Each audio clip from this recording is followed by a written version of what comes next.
All right, hello everyone. We are coming to the end of day 4 of the war on Israel. As details of the magnitude of this atrocity against civilians and soldiers arise, Israelis are bracing themselves for a long and painful campaign. The army continues to gather its forces, including massive drafts of reserve units. To understand what we might see next, the Jerusalem Press Club hosts Brigadier General in Reserves Yossi Kuperwasser, former Director General of the Ministry of Strategic Affairs, and former head of Research and Assessment Division of Israel's Military Intelligence. Today, General Kuperwasser is a senior research fellow at the Misgav Institute for National Security and Zionist Strategy, and a senior project manager at the Jerusalem Center for Public Affairs. Thank you so much for joining us, General Kuperwasser. Thank you. And let me add one other title that I have, which is the director of the Institute for the Research of the Methodology of Intelligence. This has become sort of relevant. I usually don't use this title when I speak with foreign press, but I'm also doing that. Absolutely. Yes, thank you for everybody for attending. And we are approaching the point where we finish clearing the area that was under this savage Hamas attack, and moving forward towards preparing ourselves to potential ground offensive in Gaza, depending on whether we are going to do it or not. We'll see whether it's necessary. One thing is clear: we are putting a lot of pressure on Hamas because definitely in the following what happened on Saturday, Israel has all the right to defend itself, and the necessary way to defend itself is to take the offensive to the enemy and charge him with the heavy price that would make it impossible for Hamas in the future to try even or to think even about launching such an attack again.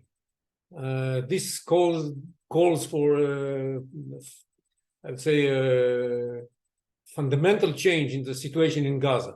It's this logic that prevailed in Gaza until October 7th cannot prevail in Gaza following October 7th. And with all our care for the population of Gaza, and we were trying to help them very much with allowing people to come in and doing everything we can in order to improve the standard of living over there. But we now understand that before we take care of the well-being of the population of Gaza, we have to make sure that we can take care of the ability of the Israeli citizens to survive.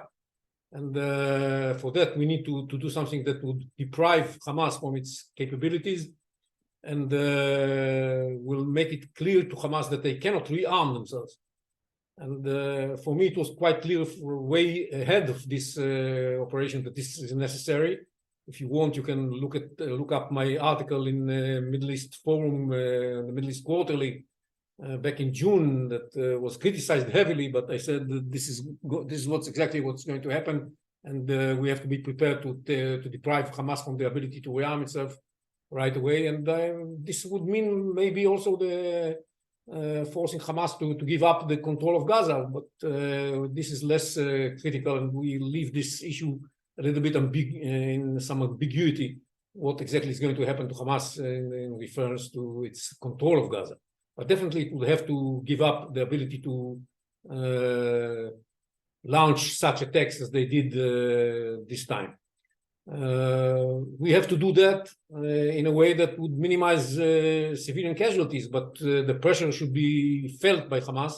And what we did in the last 2 days or actually 3 days, we keep launching air attacks against the Hamas targets.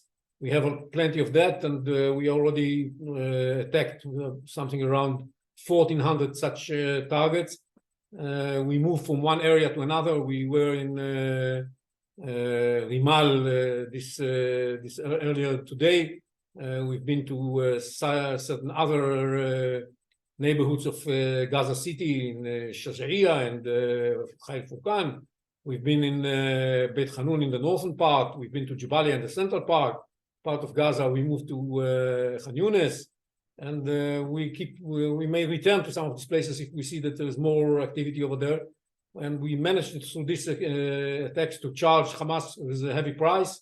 We also did some pinpointed attacks against the Hamas operatives when we located them. and hit all kinds of workshops that were producing weapons whenever they were located. But basically, we were moving from one area of Hamas activity to another.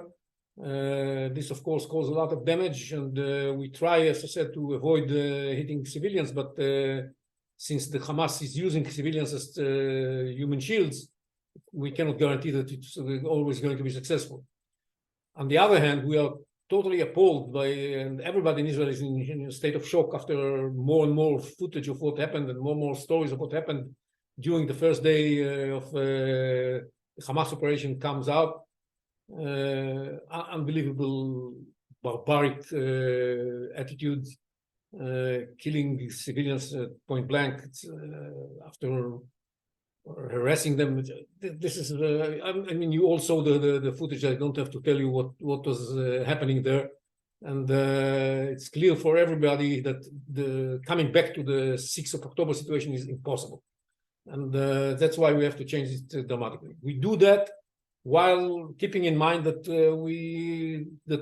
Hamas is being the most important goal that we have to deal with right now is not the only threat we have to be preoccupied with. We have Hezbollah and other Palestinian factions operating from Lebanon. We are prepared to handle this threat as well. We deployed a lot of forces over there, and we keep a very high alert in the north. You all saw yesterday as Hezbollah and the Palestinian Islamic Jihad were trying to test the waters to see how strong we are in this area. We delivered a very clear message of our preparedness and readiness to do whatever is necessary in order to protect ourselves. And we also have to keep an eye on what's happening in the areas controlled by the Palestinian Authority and other areas of the West Bank to see that we are not suffering terror attacks from there. Fortunately, Hamas expectations for Palestinians in other areas joining in, both in inside Israel and Israeli Arabs and Arabs, Palestinians living in the West Bank, this is not materialized in the magnitude that Hamas expected, and in some cases, in the case of the Arab Israelis, it didn't materialize at all. As a matter of fact, what I'm seeing is that there are more and more Arab Israelis understand that this is something they don't want to be connected with. Some of the victims are actually Israeli Arabs. So this is where we stand in this respect. Now, our major efforts are, first of all, to clean the area where the operation took place, make sure that we close the border, because there were many openings along the border, close to 40 openings. So we had to close them all and deploy forces along the border so that we should be able to prevent, to the extent we can, more infiltrations from Gaza to Israel. It was never 100% ability to prevent any entry of people from Gaza into Israel. Definitely now with the border, with the fence in the shape that it is even more difficult, but we have forces deployed along the border, and attacks from the sea and from the air against the Hamas targets, while preparing the forces for potential ground operation. We mobilized a lot of forces for that purpose, and they're all in the stages of getting prepared for reaching the level necessary for doing that. Whether it's going to happen and when it's going to happen, I don't know myself, and nobody knows. As a matter of fact, I would say. But it's highly important that everybody knows that they are ready. Now, we are, of course, watching all of that in the context of the wider picture. The wider picture is that what we have suffered on Saturdays is that the Iranian-led camp decided to operate against Israel. Why? It's a big question. I think my assessment is that it's a combination of many things.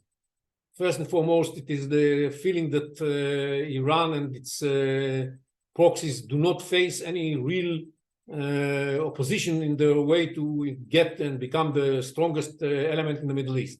Nothing was being done against the Iranian move towards having the capability to become a threshold nuclear state. Nothing was done against the Iranian growing influence in the Middle East in general, and in particular in areas where they confront Americans in Iraq and in Syria.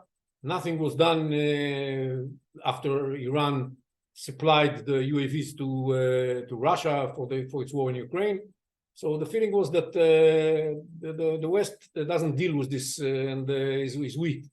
The Middle Eastern parties were trying to get better relations with the Iran proxies. Assad was coming back to the Arab world. Saudi Arabia mended its relations with Iran. China and Russia were supporting Iran. This entire situation made them feel omnipotent and more self-confident and ready to take Israel on. Secondly, the Israeli behavior. Israel was torn between the two camps that were fighting each other internally and showed weakness vis-a-vis Hezbollah, both in the gas deal late in 2022 and during the first half of 2023 as well, with the tents and with the operation in Megiddo and a lot of things that happened that challenged Israel without an Israeli proper reaction. So Israel seemed also weak. The Palestinian terror was growing inside, sponsored by Iran and Hamas, was growing in the West Bank, and they felt that they are moving forward and they can move one step ahead. And they were also triggered by probably by the weakness of Abu Mazen. They believe that Abu Mazen is about to leave, and they want to show that they have a better offer to the Palestinian people than that of Abu Mazen and Fatah. They want to replace him, and here is a way to do that.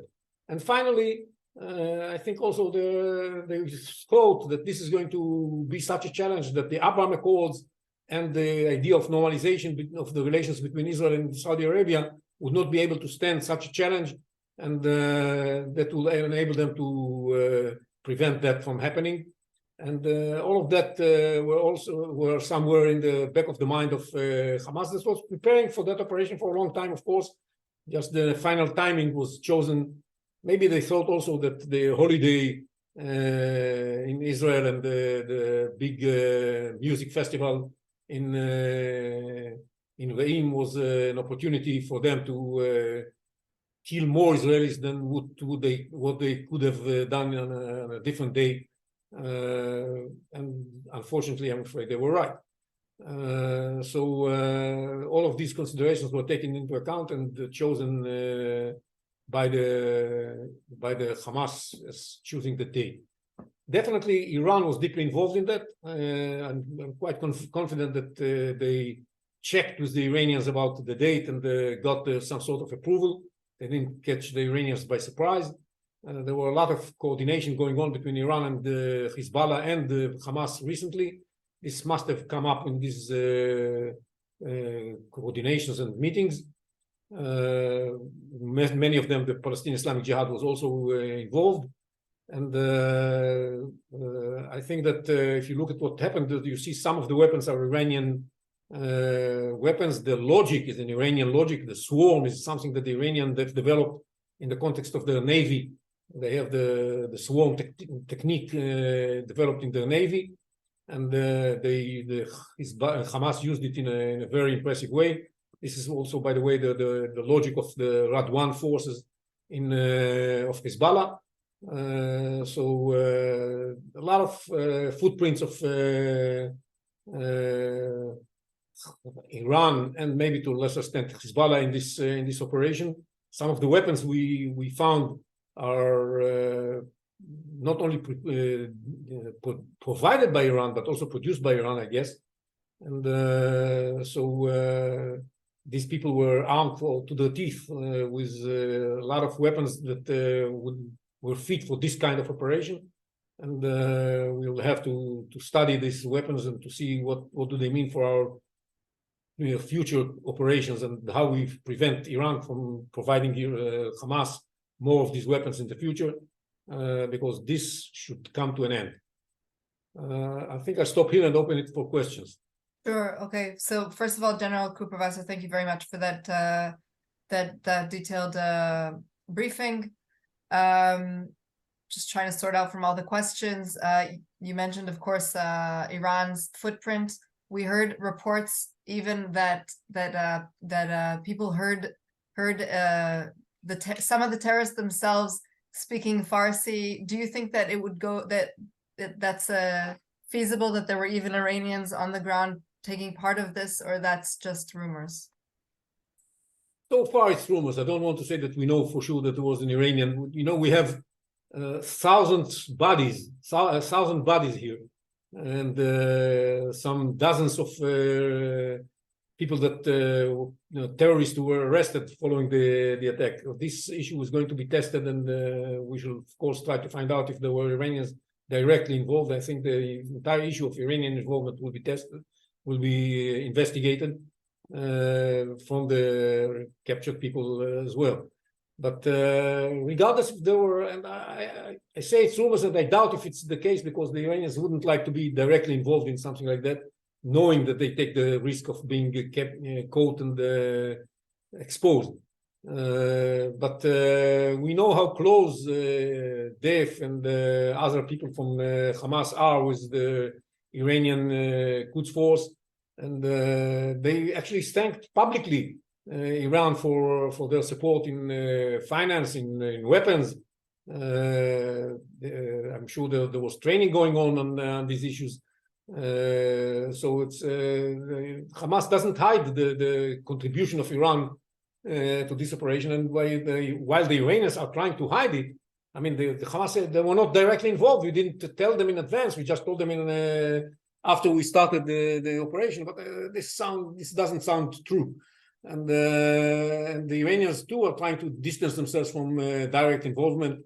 But looking at the way they are so happy celebrating the attack, this is something that every reasonable person should say to himself, I don't want to have a friend who is happy with such operations.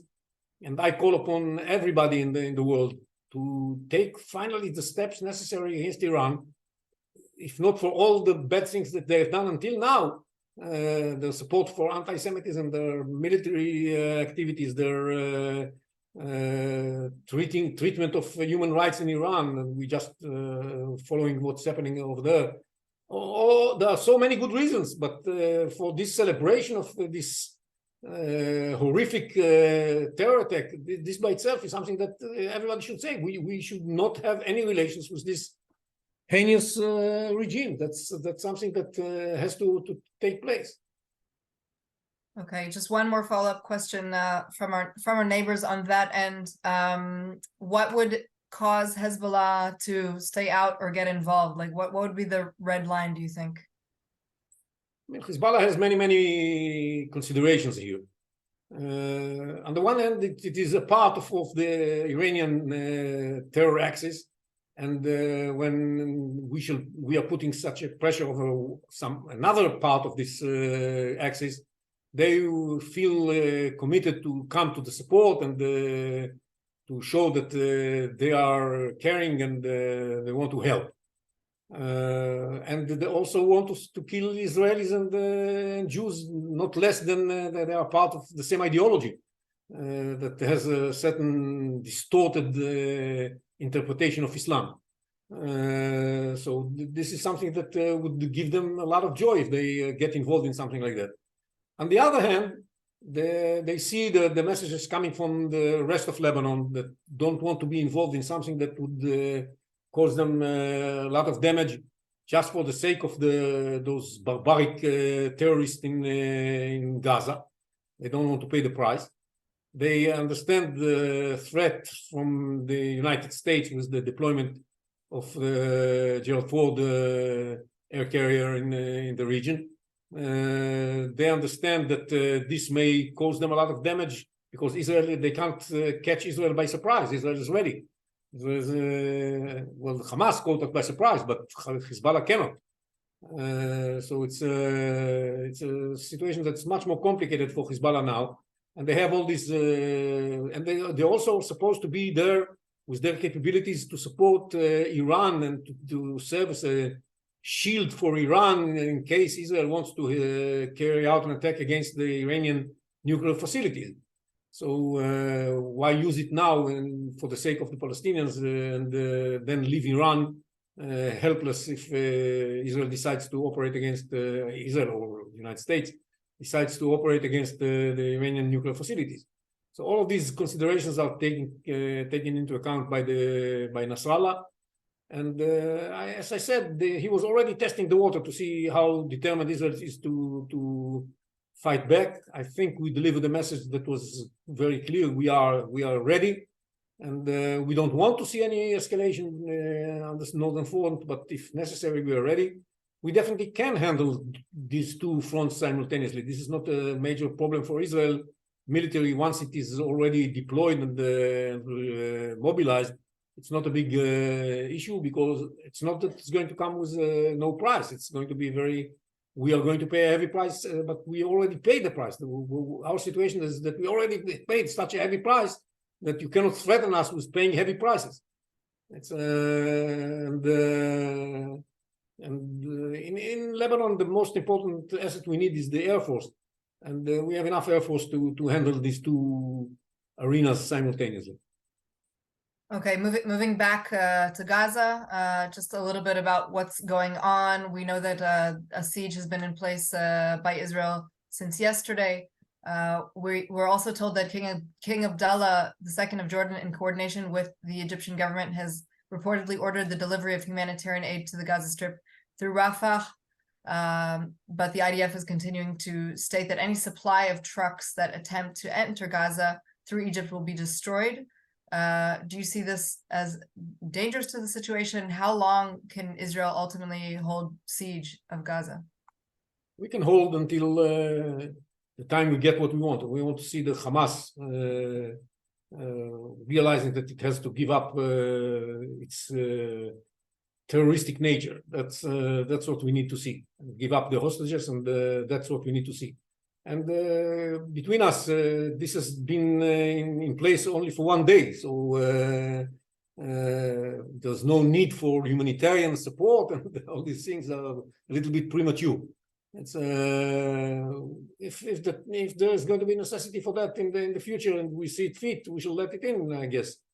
For the time being, there's no need for humanitarian aid, and that's why we said we are not ready to allow them in. And we believe that without electricity and without gasoline, it's going to be more difficult for Hamas to fight, and that's why we have put these restrictions on supplies for Gaza. They have enough reserves for the coming days. It's not going to have an immediate effect. So we'll have to wait a couple of days. One journalist is asking about the fence itself, saying that the impression was that the barrier was a strong one. You yourself said that there were 40 places in which they were able to infiltrate, but TV footage showed that it was actually something that could be easily destroyed with a bulldozer, perhaps. Do you have any comments about the strength of the fence or the ability to get through? The fence is strong as long as there are forces near it. The fence slows down those who want to cross and enables the forces to come and take care of the situation. The fence itself is not able to fight. And as long as there were forces there, this was operating well, because the idea was that if some squad wants to cross in a certain place, we shall be able to spot it in advance and send forces to the place. And that's what we did for years and years. We were able to foil almost all the attempts to enter from Gaza here or there. What we saw this time, and this is a mistake we did for a long time, we allowed, basically there is something called the perimeter in Gaza, according to which the Gazans are not supposed to get close to the border less than 300 meters. But as the years went by, we softened and we said, 250, 200. And eventually we allowed them to get to the fence, and they studied the fence, and they realized where are the places where they can cross. And they did an analysis that allowed them to do that. And after there were no forces along the fence, this was the easiest thing to do. You come with the explosive charge, open an opening in the fence, come with your car and go through. That's what they did. With a car or without a car, depends on how wide the opening is. Okay, understood. Let's just move on to the kind of the diplomatic arena, because we have some questions on that. What do you think the level of American assistance will be to Israel in time of need during this specific campaign? I mean, we all see how committed the Americans are to support us and make sure that we are victorious in this war, because everybody understands, especially the Americans, that the situation has to change dramatically. And yes, since this is going to take some time, this war is going to take some time, we need the Americans, first of all, to give us the time necessary. And I think this is the most important thing. Secondly, there are some kind of munition that we need the American help with. Some of them were already sent to Israel. I'm sure that the Americans are going to supply us with whatever is needed and enable us to defend ourselves, because what we need these weapons for is to defend ourselves and to create a situation where we are well defended against any potential terror attack from Hamas or from the north. That's what we need, and the Americans are there. I don't think that right now we have to worry about any send clock that is going to put to us that would force us to hurry up. We don't have endless time, but we have enough time to prepare the forces and to make sure that we get the results that we need. That's from the West. The other thing I think we need, which is even more important, I would say, in the longer run, but should start right now, is on the political level. First of all, I think the United Nations should declare Hamas as a terror organization after this barbaric attack. What else do we need? It's like exactly like Daesh. That's what they did. The United Nations should declare Hamas a terror organization, and I would ask the United States to lead such a move. Secondly, we have to understand, even if we enter Gaza and we deprive Hamas from all its capabilities, and we put siege, and we are left in Gaza, and we close all the areas through which Hamas can bring in weapons, which are all important things in order to prevent the next attack. If you don't deal with the education level, if you don't deal with the inculcation of and the brainwashing of hatred of the Palestinians, if you don't deal with that, nothing is going to change in the long run. Something has to happen in that. I saw there was an initiative by some elements within the European Union to stop giving money to the Palestinians as long as they don't change their education system. That is highly needed. It's the same education that's in the PA that you have in Gaza, and that you have in UNRWA. This education is the major reason why people are ready to. The Palestinians are not different from us. If they are ready to carry out such barbaric attacks, it's because they are brainwashed to do that and to look at something like that as a heroic step. The candies given out in the streets of Gaza, the treatment of the hostages, all of that is an outcome of this education. Something has to be done about this education. It has to stop. Also, the Palestinian Authority has to stop paying salaries to terrorists. This is something that has to happen right now. People who are dragging their feet and doing something about it should be doing things about it right away. This has to happen tomorrow morning, if not this evening. It's because if we keep allowing the Palestinians to feed the people with this hateful indoctrination, what do we expect? We shall have the same results.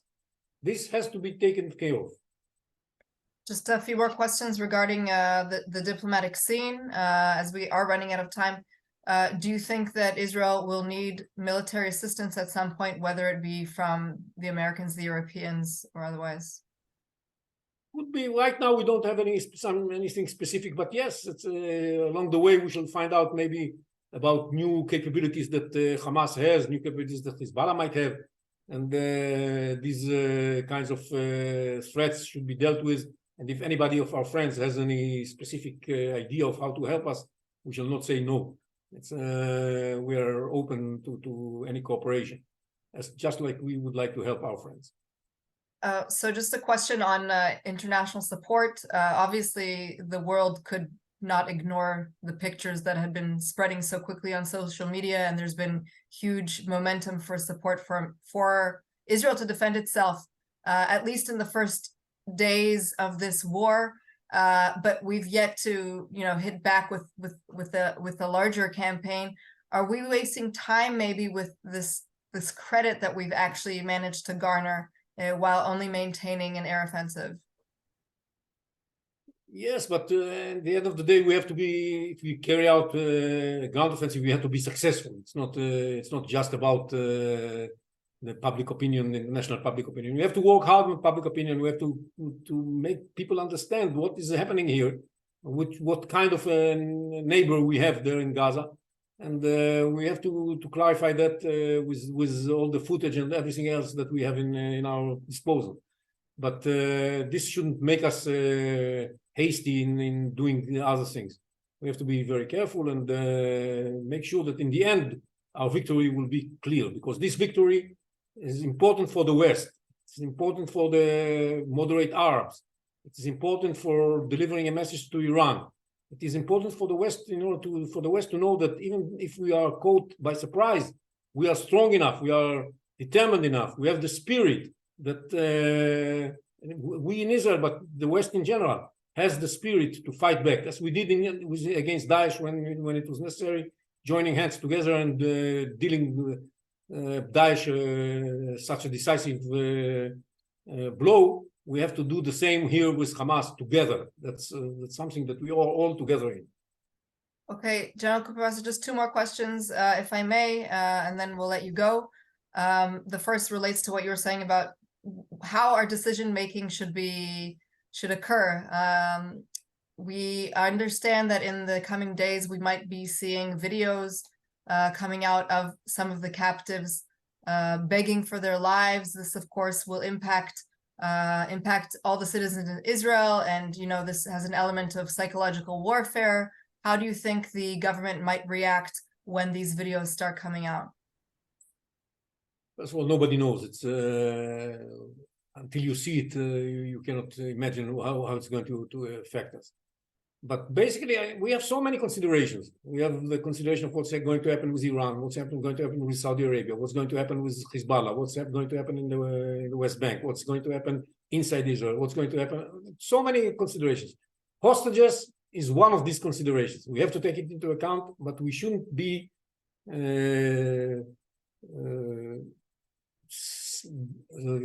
giving it the importance that would move us away from being committed and determined to accomplish what is the most important thing now, and this is having a decisive blow against Hamas. This is the most important thing. And even if they start this kind of psychological warfare, it shouldn't make us move away from what we are focused on. That's my understanding. Understood, very clear. And just a final question in terms of the Abraham Accords, it seems that we were speaking an entirely different language a couple of weeks ago. Do you think this has impacted the future of negotiations with Saudi Arabia or with other countries that might have been next? Maybe in the short term, but I don't think in the long term, because the Saudis basically, MBS, if what I know of him and I studied him a little bit, he's definitely doesn't want to be on the side of Hamas. He doesn't believe that this is the right interpretation of Islam. His interpretation of Islam is totally different, much more moderate, much more friendly, and